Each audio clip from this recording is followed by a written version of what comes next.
Welcome to MaxSurf webinar for video 4 on analysis using waves and grounding.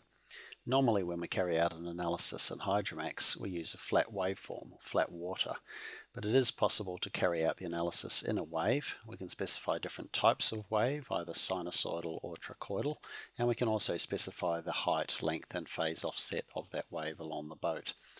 The results will be reported at each offset along the vessel. This analysis can be carried out with the waves approaching the vessel from head seas. We can also carry out analysis using grounding. It can be a single point grounding or a dual point grounding, and for each grounding point we can specify an optional length of contact.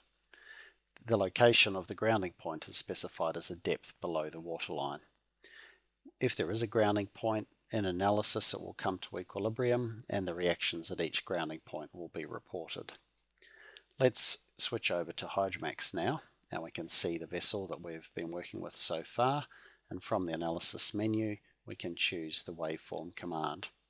So we can see here that I can switch to a sinusoidal waveform which defaults to a wavelength equal to the length between perpendiculars, trough at midships. I can change that wavelength if I wish. I can also change the wave height, so I could make that wave a little less steep. And this phase offset defines where the crest is relative to the forward, or alternatively where the trough is relative to midships. So a phase offset of 0.25 will move it a quarter of a way along the vessel, for example. So let's set that up with the default values and click OK. If I turn on my sections to make it clearer, then if I run a equilibrium analysis, what you'll see is the wave progressively step through the vessel at 10 equal phase offset angles until the trough has moved all the way through the vessel. At each point we're doing a normal equilibrium analysis, and you can see how the center of buoyancy and center of flotation are moving. If we move to the results window, we can see that we end up with one column of results per wave phase as it passes through the vessel. An alternative analysis that we can carry out is a longitudinal strength analysis, and for that analysis I'm also going to look at the option of grounding.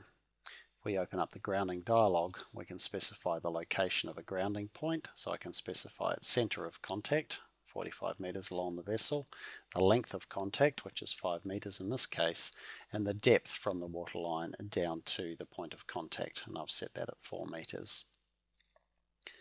Now when we carry out our equilibrium analysis with longitudinal strength, the vessel will be balanced on that grounding point, and you can see a small white arrow there to indicate the grounding force. If I move over to the graph window, we can see the results in terms of our longitudinal strength graphs, and we can see how our buoyancy curve changes with the different wave depth along the length of the vessel. And we can also see a section here where there's a grounding force where the grounding point supports the vessel. And of course we can see our usual shear force diagram and bending moment diagram as a result of the analysis in that wave shape. That completes our demonstration of analysis in waves and grounding. Thank you for watching.